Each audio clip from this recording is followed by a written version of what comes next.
Mapagpalang araw mga kadiwa. Ito na po ang karugtong ng ating kwento na pinamagatang Gardo, ang birdugo na may kakaibang sandata.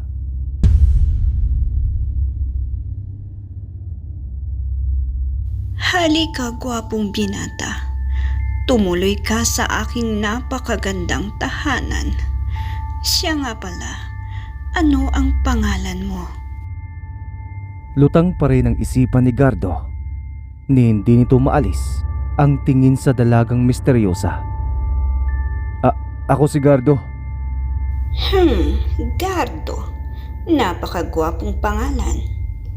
Ako naman si Nieves, ang inkantadang nakatira dito sa parting gubat na ito. Ikinagagalak kitang makilala, aking panauhing pandangal. Ako rin, Nieves. Ikinagagalak kitang makilala. Napakaganda mo, Nieves. Ikaw ang pinakamagandang babaeng nakilala ko. Huwag kang mag-alala dahil simula sa araw na ito ay hindi na tayo maghihiwalay. Magsasama na tayo panghabang buhay, Gardo. Tila bigla na lamang nagising si Gardo mula sa pagkakatulog nang sumagi sa kanyang isipan ng kanyang ama na binibigkas ang pangalan ni Nieves. Hanggang sa naalala na niya ang bilin ng kanyang ama patungkol sa engkantada. Ayon sa kanyang itay ay may engkantadang nagngangalang Nieves ang nakatira sa gilid ng kalsadang matarik papunta sa paanan ng bundok. Dagdag pa ng kanyang ama ay matagal na itong naghahanap ng makakatuwang sa buhay. Iwasang dampian daw ng kanyang halik dahil kapag nangyari iyon ay hindi ka na makakalabas sa kanyang bahay at pag-aari ka na niya ng panghabang buhay. Ang tanging paraan lamang para hindi ka tuluyang mahalikan ng engkantadang si Nieves kapag nakawala ka na sa hipnotismo ng kanyang kagandahan ay ipikit lamang ang mga mata dahil kainsultuhan iyon sa kanya. Tila ba ipinabatid mong wala kang gusto sa kanya at hindi ka nagagandahan kaya magagalit ito at magwawala. Kapag tumahimik na ang paligid at sa muling pagmulat ng mga mata ay mawawala na ito kasama ng kanyang tahanan at matatagpuan mo na rin ang iyong sarili sa gilid ng gubat. At nang malapit ng dumampi ang mga labi ng engkantadang si Nieves sa bibig ni Gardo ay dali-dali nitong ipinikit ang kanyang mga mata at nakita naman iyon ng engkantada kaya nainis ito at nagalit. Pare-pareho kayo talagang mga lalaki. Ipaparamdam ninyong magagandahan kayo sa akin at nagkakagusto. Subalit kasi sinungalingan pala ang lahat. Mga paasa! Mga paasa! Paghihimutok ng engkantada hanggang sa ito'y maglaho na parang bula kasama ng kanyang tahanan. Dahan-dahan namang idinilat ni Gardo ang kanyang mga mata. Saka lang niya napatunayan na tama ang mga bilin sa kanya ng yumaong ama. Muntik na. Salamat ay sa mga iniwan mong habilin sa akin. Salamat din Panginoon ko sa paggabay lagi. Alam kong andyan ka lang at pinagmamasdan ako. Bumalik ang binata sa lilim ng punong kahoy na kung saan naroon ang mga kagamitan niya para ituloy ang naudlot na pagpapahinga. Tumatak sa isipan niya ang kagandahan ng dalagang engkantada, subalit ayaw naman niyang iwan ang responsibilidad niya sa mga taga-Cordillera na kanyang sinumpaan. Humilata muna siya at sumandal sa katawan ng punong kahoy na pinagsilungan habang nakamasid sa alapaap. Sa kakaisip ng mga kung anong mga bagay-bagay ay hindi niya namalayan ang sarili na nakuha na niya ang kanyang antok. Bumigat ang talukap ng mga mata hanggang sa tuluyan na itong nakatulog ng mahimbing. Hindi pa man tuluyang sumisilay ang liwanag ng araw ay nag-umpisa ng muling tinahak ang matarik na daan ni Gardo.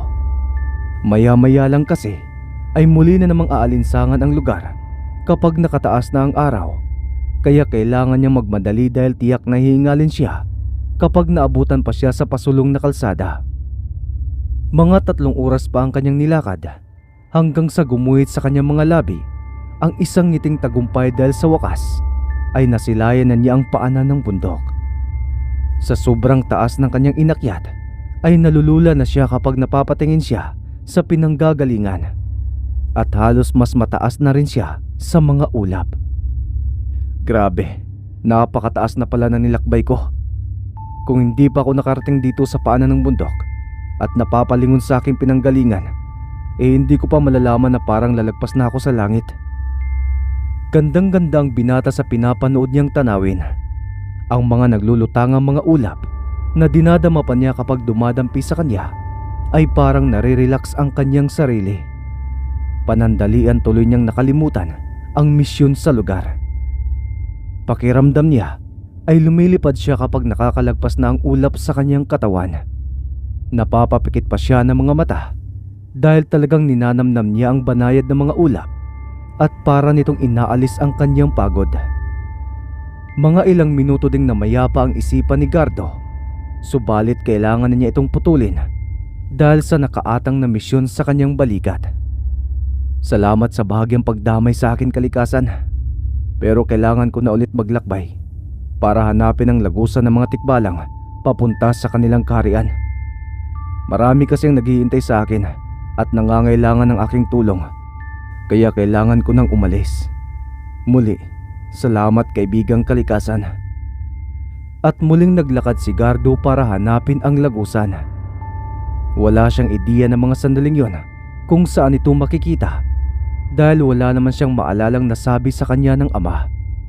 Naglakad-lakad pa siya at nagmasid-masid sa paanan ng bundok. Nakikiramdam na rin siya kung may iba pang nilalang na naroroon, subalit wala siyang ibang presensyang nararamdaman. Sa mga ilang minuto pa niyang matyagang paghahanap ay mukhang magbubunga na ang lahat ng kanyang pinaghirapan dahil sa mga yabag ng tila galing sa mga kabayo. Pati ang mga huni ng mga ito ay sa kabayo rin. Matyaga niyang pinakinggan ang pinag-uusapan ng mga ito at palihim din niya silang sinusundan para hindi mawala sa kanyang pandinig ang mga pinag-uusapan ng mga ito. Hanggang sa bigla na lamang naglaho ang mga ito sa lugar. Ay nalitsi na. Nasaan ang mga yun? Buisit naman oh. Sigurado mga tikbalang na yun eh. Dahil sa kanilang mga huning tila tawa ng isang kabayo kapag natatapos silang magsalita. Tapos ang mga yabag pa nila.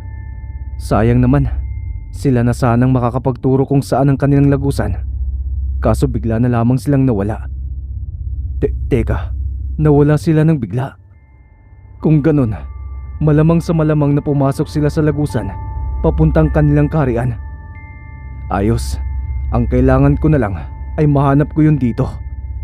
Teka nga, dito sila banda nawala. Oo nga, dito nga sila nawala. Kinapaka pa ng binata ang bawat dahon, sanga ng mga halaman at punong kahoy na madadaanan. Nagbabaka sakaling mahanap na niya ang inaasam na lagusan, subalit sa katagalan, wala pa rin siyang nakikita. Napapamaktol na lamang siya at napapainis sa sarili dahil sa mga nangyayari. Mataas na rin ang sikat ng araw, kaya maalinsangan na sa lugar. Pawisan na rin siya ng mga sandaling yon at tumatagaktak na sa lupa. Subalit ang pagtagaktak pala ng kanyang pawis ay siya palang makakatulong sa kanya. Pagpunas kasi niya ng kanyang pawis sa muka at pagwisik niya rito sa puno ng balete na nasa likuran ng malahalamang lupa, ay nakakita siya ng tila isang planggana ng tubig na napatakan ng ulan. Nilapitan niya ito, saka sinundot ng kanyang hintuturo. Subalit bigla na lamang siyang sinakop ng matingkad na liwanag. Napaharang tuloy niya bigla sa kanyang mga mata ang kanyang braso dahil sa pagkasilaw sa kanapapikit. Pagmulat niyang muli ng kanyang mga mata ay nasa ibang daigdig na siya. Aba, kung siniswerte ka nga naman. Kung hinahanap mo'y ayaw magpakita. Pero kapag halos sumuko ka na, ikusa rin palang magpapakita. Nasa puno ng baliti ka lang palang lagusan ka. Pinapahirapan mo pa ako. Ang kailangan ko na lang gawin ngayon ay ang hanapin ang palasyo ng mga tikbalang at makausap ang pinuno ng mga ito na kaibigan ng aking ama. Kaya inumpisa ang lakarin ni Gardo ang napakagarang daanan. Dire-diretso lamang iyon na tila ba sinasadyang ginawang kalsada ng mga tikbalang. Walang liko-liko kaya naisip ni Gardo na ang sarap sigurong magpaarangkada doon ng motorsiklo. Ang bilis sigurong makarating sa pupuntahan kapag ganito ang lahat ng kalsada. Wala pang mga humps at napakalinis ng pagkakagawa. Ni isang lubak wala kang makikita. Iba rin palang gumawa ang mga tikbalang. Napakalinis at napakapulido. Hindi gaya sa mga construction sa amin na tinitipid ang budget para marami ang kupit. Ay, ano na nga ba ang pinagsasabi ko? Natawa na lamang ang binata sa kanyang sarili.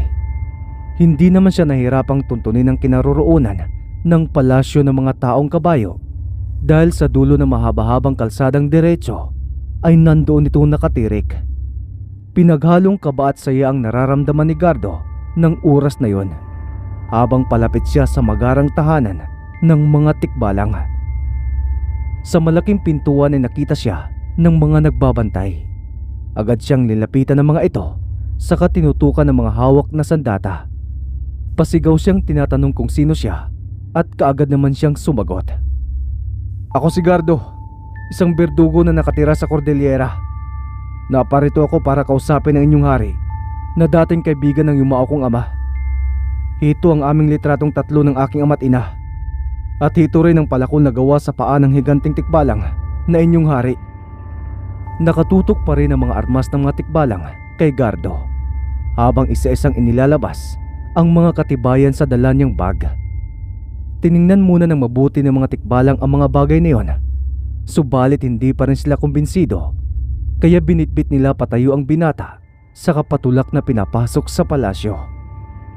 Pagdating sa harap ng trono ng Haring si Kadyo ay pinaluhod ng mga kawal na tikbalang ang binata. Pirsahan siyang pinayuko sa kaginapos pa ang mga kamay ng patalikod. Sino ka? At anong masamang hangin na nagdala sa'yo rito? Hindi mo ba alam na bawal ang mga taong pumasok sa aming kaharian nang walang pahintulot? Pagpapakamatay ang ginawa mo, binata, dahil sa paglabag sa aming kautusan. Pero kung mabibigyan mo ako ng magandang rason kung bakit kita kaharap ngayon, ay baka sakaling mapatawad pa kita at hindi kita papupugutan ng ulo sa aking mga tauhan. Kung hindi niyo po malalabisin, mahal na hari, ay pakiutusan po ang inyong mga alagad na tanggalin ang tali sa aking mga kamay para mailahad ko naman po ang aking mga ebidensya. Gusto ko pong patunayan na malinis ang aking hangarin at hindi ako naparito para manggulo. Wala ka sa lugar para utusan ako, tao. Pangalawang paglabag sa kautusan na ang ginagawa mo. Kaya anumang oras ay pwede na kitang ipapatay. Pero sige, baka sabihin mong napakasama ko namang hari at hindi ko man lang pinagbigyan ang iyong hiling. Kaya pagbibigyan kita. Mga kawal, tanggalin ang tali sa kanyang mga kamay. Maraming salamat po, mahal na hari. Tunay ngang isa kayong mabuting pinuno, gaya ng sinabi sa akin ni ama noong buhay pa siya. Ama? Sinong ama ang tinutukoy mo, binata? Ngumiti lamang si Gardo saka muling inilabas mula sa bag ang litrato nila ng kanyang mga magulang. Ipinakita niya iyon, pero dahil sa may kalayuan ng kanilang distansya ay inutusan ng hari ang isa sa mga kawal na dalhin sa kanya ang larawan. Nanlaki ang mga mata nito dahil kaagad niyang nakilala ang isa sa mga imahe na naroroon, saka bumalik ang kanyang tingin sa binata. Anak ka ng berdugong si Matias, ang matalikong kaibigang tao. Paanong nangyaring wala na siya? Itangan niya ang palakol na gawa sa naputol kong isang paa. Napatay po siya ng haring aswang, mahal na hari. Aksidente kasing nakalimutan ni ama ang sandata niyang ipinagkaloob mo, kaya naisaan siya ng mga nakalaban nila. At sa kasamang palad po ay nadamay pa ang aking ina. Hito po ang palakol na gawa sa inyong paa. Dala-dala ko po dahil gusto ko rin itong gamitin bilang isang berdugo para maipaghiganti ang kanilang pagkamatay at maprotektahan na rin ang mga taga-Cordillera sa banta ng panganib ng mga aswang at tiktik. Napanganga si Haring Kadyo sa mga narinig. Parehong-pareho kasi sa ugali ni Matias ang ipinapakitang prinsipyo at dignidad ng binatang kaharap. Kung titingnan niyang mabuti ay hawig na hawig din sila ng itsura. Pati ang pagngiti nito at pagsasalita ay kuwang-kuwa nito ayon sa obserbasyon ng hari. Pinapahanga mo ko, binata. Ano nga palang pangalan mo? Gardo po, binatang berdugo ng Cordillera. Gardo ba ka mo?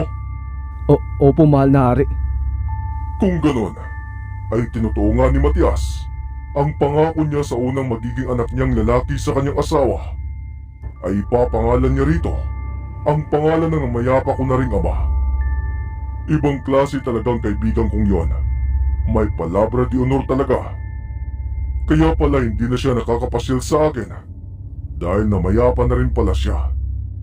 Sayang, isa pa naman siyang tunay na kaibigan at magaling na berdugo. Pero binabalaan kita, Gardo. Hindi basta-basta kumikilala ng bagong amo ang sandatang iyong hawak-hawak. Maski ang ama mo noon ay muntikang sumuko sa aking pagsubok. Subalit mabuti na lamang at nakayanan naman ng kanyang katawan. Bago po ako pumunta rito, mahal na hari, ay pinag-isipan ko na ng ilang beses ang bagay na ito. Nasabi rin kasi sa akin ng aking ama ang tungkol dito habang tinuturuan niya ako noon kung paano lumaban bilang isang berdugo. Kaya sigurado na po ako sa aking pasya. Kaya ko ring ibuwis ang aking buhay para sa nakararami. Kaya handa na po ako sa pwedeng mangyari sa akin. Tunay ngang anak ka ni Matias dahil wala kayong pinagkaiba. Kuwang-kuha mo ang kanyang asal at ugali. Sige, pero bago natin umpisahan ang pagsubok, ay magpapakilala muna ako sa iyo, Gardo. Ako si Haring Kadyo. Ikinagagala ko po kayong makilala, Haring Kadyo. Karangalan ko maging kakilala ng isang kagaya ninyong butihing hari ng mga tikbalang. Ganoon din ako sa iyo, Gardo. Karangalan ko ring makilala ang anak ng matalik kong kaibigang si Matias. Bueno, umpisa na ba natin ang pagsubok? Handa na ba ang iyong katawan? Handang-handa na po ko, Haring Kadyo. Pakiusap ko lang na kung maaari ay sunugin nyo na lamang ang aking bangkay kapag nabigo ako sa pagsubok na aking kakaharapin. At huwag nang ipabalita pa sa iba ang mangyayari. Dahil sa ipinapakitang determinado ng binata, ay wala nang nagawa pa ang hari kung hindi ang umpisahan ng pagsubok. Ipinaangat niya ang sandatang palakol sa binata. Sa kanya sinalinan iyon ng kanyang kapangyarihan. Dumaloy sa katawan ni Gardo ang napakalamig na enerhiya na tila gusto siyang patigasin nito ang buo niyang katawan at gawin siyang yelo. Nakaramdam siya ng matinding sakit mula sa kanyang mga ugat papuntang puso, utak at iba pa niyang mga laman loob na tila nag-uumpisa ng tumigas, subalit pilit niya pa rin iyong nilalabanan. Tatagal ang nararamdaman mong panlalamig, Gardo, ng ilang minuto. At kapag nakayanan mong tiisin ang sakit at makalagpas ka sa paninigas ng hindi mo naibaba ang iyong nakaangat na kamay at hawak-hawak pa rin ang sandata, ay nakalagpas ka na sa pagsubok. Kikilalanin ka na nitong bagong tagapangalaga. Labanan mo, Gardo. Kaya mo yan. Isipin mo ang mga taong umaasa sa iyo at isipin mo ang pangako mo sa iyong ama. Tuparin mo dahil si Matias ay hindi marunong sumira ng pangako. Kaya lumaban ka, Gardo! Dahan-dahang ipinikit ng binata ang kanyang mga mata na tila ba nangihina na. Gusto na niyang sumuko, pero pinapatatag siya ng mga masasayang alaala ng kanyang nakaraan, kasama pa niya ang mga magulang. Nag-aalala naman si Haring Kadyo sa nangyayari. Kung pwede nga lang niyang itigil ang ginagawa, ay ginawa na niya. Subalit ayaw niyang labagin ang sarili niyang kautusan. Nananalangin at umaasa na lamang siya sa milagro at katapangan ni Gardo na malalampasan nito ang pagsubok ng pagsasali ng kapangyarihan sa kaibuturan nito. Inay, Itay, bigyan niyo po ako ng sapat na lakas para malampasan ang pagsubok na ito. Panginoon ko, muli akong lumalapit sa inyo. Tulungan po ninyo akong mapagtagumpayan ang pagsubok kong ito. Kailangan po ako ng mga tao para iligtas sila sa mga salot na aswang at mga tiktik.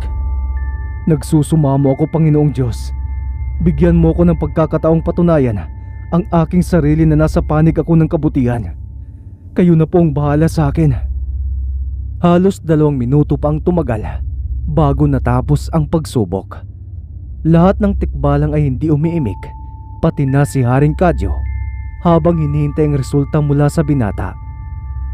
Subalit ang lahat ay nabigla nang dahan-dahang bumabagsak sa sahig ang katawan ng binatang nakapikit pa rin ang mga mata. Gardo! Labis na pag-aalala ng hari ang nararamdaman niya sa binata. Hindi na rin kasi nito maramdaman ang kanyang presensya. Mukhang nabigo ang binata at binawian na ito ng buhay. Napapailing na lamang ang higanting hari sa nangyari. Napahawak pa ito sa noo at nalungkot sa mga nangyari. Patawad, Matias, kaibigan ko. Hindi ko nagawang iligtas ang buhay ng iyong anak. Natigil lamang ang pagdadrama ng mga tikbalang nang isa-isang nagsigalawan ang mga daliri sa kamay ni Gardo. Marahang nagmulat ng mga mata ang binata, saka dahan-dahang iniangat ang katawan para umupo. Pagkalingon niya kay Haring Kadyo ay ngumiti ito saka sumaludo. Pisting bata ka. Pinag-alala mo kami. Akala ko talaga na paano ka na. Malalagot ako nito sa amo mo eh. Pasensya na po kayo kung napag-alala ko kayo, Haring Kadyo.